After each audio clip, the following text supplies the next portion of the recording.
नमस्कार, जय हिंद, वंदे मातरम। दोस्तों आइए आज हम स्टार्ट करते हैं भूगोल का पार्ट 3। और पार्ट फर्स्ट और सेकंड देखने के लिए डिस्क्रिप्शन में लिंक दिया गया है, वहां से आप पार्ट सेकंड और फर्स्ट देख सकते हैं।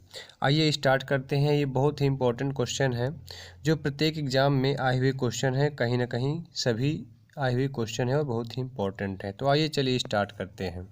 तो पहला क्वेश्चन है हमारा, हरियाणा में प्रसिद्ध पक्षी अभयारण्य कौन सा है। तो ये क्वेश्चन कई बार एग्जाम में पूछा गया है कि सुल्तानपुर पक्षी अभयारण्य किस राज्य में पाया जाता है। तो आपको बताना है हरियाणा में, बहुत इंपॉर्टेंट है। अगला क्वेश्चन है, ये एकमात्र सेंचुरी है जहाँ कश्मीरी किंवदंतियाँ पाई जाती हैं। तो आपको बताना है दांचीग्राम। दांचीग्राम एक राष्ट्रीय उद्यान है जो जम्मू कश्मीर में है।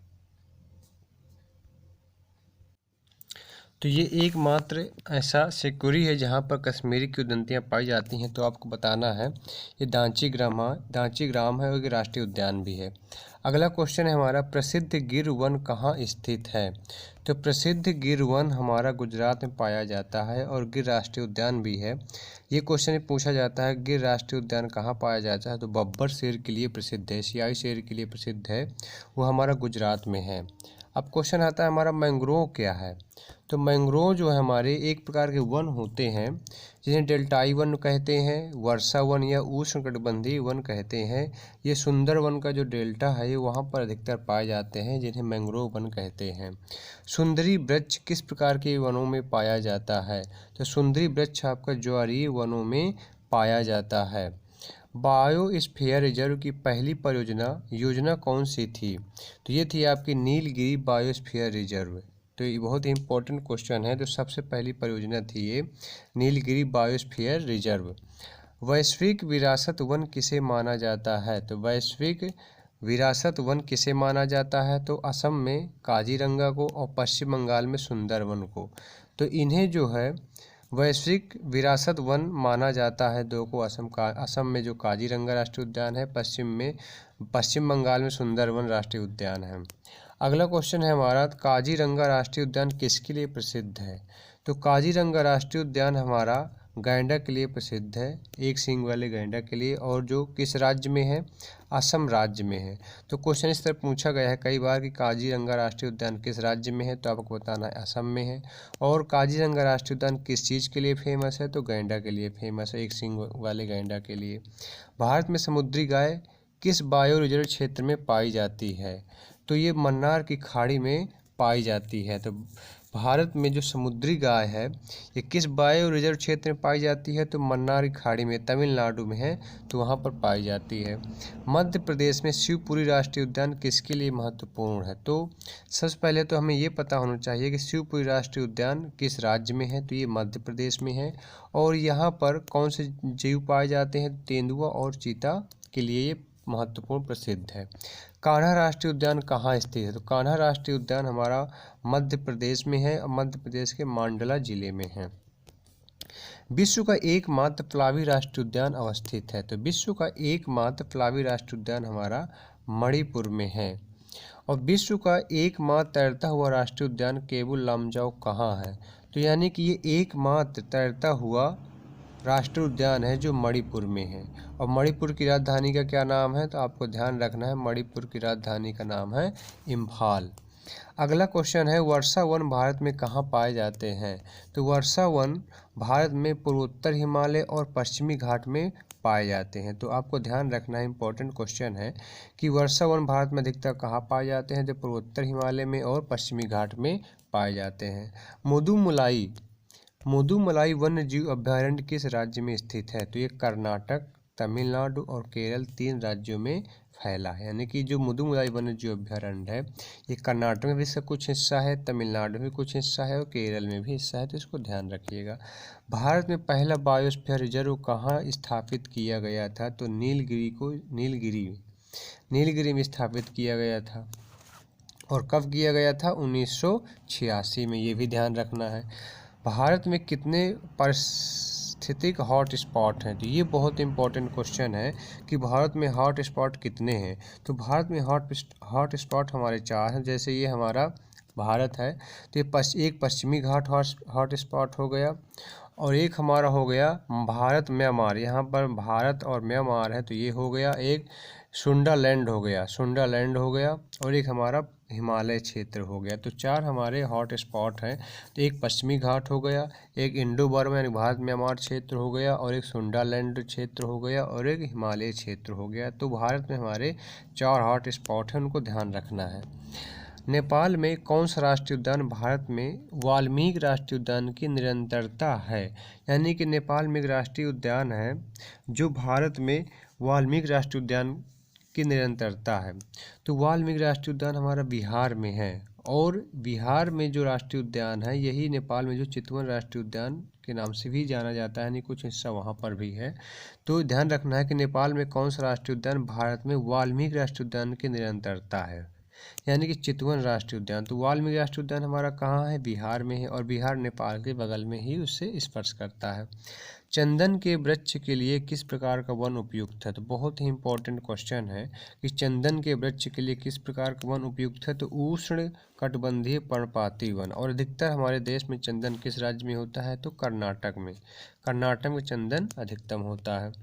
क्रिकेट के बल्ले के लिए विलो कहाँ होता है, यानी क्रिकेट के बल्ले के लिए जो विलो ये लकड़ी का नाम है। तो विलो जो है यानी कि क्रिकेट के बल्ले जो बनते हैं विलो लकड़ी से बनते हैं, और जो एक शंकुधारी वन होते हैं। कुगती वन्य पशु विहार किस राज्य में स्थित है, तो ये कुगती वन्य पशु विहार है जो हिमाचल प्रदेश में स्थित है। अगला क्वेश्चन है हमारा, जलवायु परिवर्तन का क्या प्रभाव पड़ेगा। तो जलवायु परिवर्तन का क्या प्रभाव पड़ेगा, इस ग्लोबल वार्मिंग के परिणाम स्वरूप समुद्र का स्तर बढ़ सकता है, फसल के पैटर्न में बदलाव, समुद्र तट में बदलाव हो सकता है। यानी कि जलवायु परिवर्तन का प्रभाव का मतलब ये है कि अगर ग्लोबल वार्मिंग बढ़ेगी तो जो हमारा ग्लेशियर है वो पिघलेंगे, तो इससे क्या होगा, समुद्र का स्तर बढ़ सकता है, और फसल जो है फसल के पैटर्न में बदलाव आएगा, और समुद्र तट में भी बदलाव आएगा। जब समुद्र का स्तर बढ़ेगा तो समुद्र तट में भी बदलाव आएगा। तो ये जलवायु परिवर्तन का प्रभाव है। अगला क्वेश्चन है हमारा, चिपको आंदोलन किससे संबंधित है। चिपको आंदोलन हमारा वन संरक्षण से संबंधित है। तो चिपको आंदोलन की शुरुआत की थी हमारे सुंदरलाल बहुगुणा ने, सुंदरलाल बहुगुणा ने शुरुआत की थी, और इनकी हाल ही में मृत्यु हो गई है। तो चिपको आंदोलन के प्रणेता थे सुंदरलाल बहुगुणा, और ये वन संरक्षण से संबंधित था। यानी कि क्या होता था कि जैसे जब लोग पेड़ काटते थे तो ये लोग जो है पेड़ों में चिपक जाते थे, तो चिपक जाते थे जिससे लोग पेड़ों को नहीं काट पाते थे। तो इसलिए ये जो है चिपको आंदोलन के नाम से जाना जाता है, जो वनों को बचाने के लिए, वनों के संरक्षण के लिए है। झूम कृषि अभी भी किन राज्यों में प्रचलित है, तो आपको ध्यान रखना है, पहली बात तो ये पता होना चाहिए कि झूम कृषि क्या है। तो झूम कृषि एक ऐसी कृषि होती है, जैसे कुछ जनजातियां होती हैं जो एक जगह रहती हैं, वहाँ पर खेती करती हैं, और इसके बाद वहाँ को छोड़ करके दूसरी जगह चली जाती हैं, फिर इसकी जगह और कहीं चली जाती हैं। तो इस तरह वो एक स्थायी पर नहीं रहते हैं और खेती को बदल बदल के इधर उधर करते रहते हैं। तो इसे झूम खेती कहते हैं, झूम कृषि कहते हैं। तो ये मिजोरम में पाई जाती है, मिजोरम में की जाती है, नागालैंड में की जाती है, और मणिपुर में की जाती है। तो मिजोरम की राजधानी आइजोल है, नागालैंड की राजधानी कोहिमा है, और मणिपुर की राजधानी इम्फाल है। आपको उनकी राजधानियाँ भी याद रखनी है। भारत में गेहूं की किस प्रजाति की खेती की जाती है, तो भारत में ब्रेड गेहूं की खेती की जाती है। मध्यवर्ती फसलें कब लगाई जाती हैं, तो मध्यवर्ती फसलें ये स्थानापन्न फसलें हैं जो तब लगाई जाती हैं जब नियमित फसलें उगने में विफल हो जाती हैं। यानी कि जो नियमित फसलें हमारी उगाई जाती हैं अगर वो विफल हो जाती हैं, वो नहीं हो पाती हैं, तो हम इनको मध्यवर्ती फसलें लगा जाते हैं। यानी कि अगर वो फसलें नहीं हो पाई हैं तो यही फसलें हो जाए, तो इसलिए इन्हें मध्यवर्ती फसलें कहते हैं। रबी फसल के मौसम के दौरान भारत में कौन से फसल समूह उगाए जाते हैं। यानी कि आप लोगों ने देखा होगा कि जब हम लोग गेहूं बोते हैं तो गेहूं के बीच में हम सरसों भी बो देते हैं, चना भी बो देते हैं। तो ये एक सामूहिक फसल होती है जो एक साथ बो दी जाती है, गेहूं भी, सरसों भी, चना भी। तो ये सामूहिक फसल है, और जो रबी की फसल है तो कई बार एग्जाम में पूछा जाता है तो ये देता है कि सरसों किस फसल की, सरसों जो है किस फसल की या किस मौसम की कृषि है। तो हम लोग ये रबी की फसल है, सरसों चना भी रबी की फसल बोया जाता है, गेहूं भी बोया जाता है। तो ध्यान रखना इसको। पठार की स्थलाकृति आदर्श है, तो पठार की जो स्थलाकृति होती है ये यहाँ पर खनन के लिए आदर्श होती है, यानी खनन के लिए बहुत उपयुक्त होता है, पठारों में खनन बहुत होता है। भारत का सबसे बड़ा उत्पादक है, यानी भारत जो है हमारा ये सबसे बड़ा उत्पादक है कपास में और चाय में और तांबा में, अभ्रक में। यानी कि भारत हमारा जो है कपास भी उत्पादक करता है, चाय भी उगाता है, तांबा भी और अभ्रक भी। भारत का कौन सा राज्य समूह भारत में वाणिज्यिक स्तर पर उत्पादित होता है, यानी भारत का कौन सा राज्य समूह भारत में वाणिज्यिक स्तर पर उत्पादित होता है। तो केरल हो गया आपका, तमिलनाडु हो गया, कर्नाटक, यहाँ पर जो है हमारी क्या होती है, वाणिज्यिक स्तर पर उत्पादित होता है। वाणिज्यिक स्तर मतलब ये है कि ऐसी फसल जो व्यापारिक होती हैं, तो इसे कहते हैं वाणिज्यिक स्तर उत्पादित होता है, केरल, तमिलनाडु और कर्नाटक। जय हिंद दोस्तों, ऐसे वीडियो देखने के लिए हमारे चैनल को लाइक और सब्सक्राइब करें और शेयर करें। और इसका अगर पीडीएफ चाहिए तो डिस्क्रिप्शन में टेलीग्राम का लिंक दिया गया है, वहां से आप इसका पीडीएफ प्राप्त कर सकते हैं। जय हिंद दोस्तों।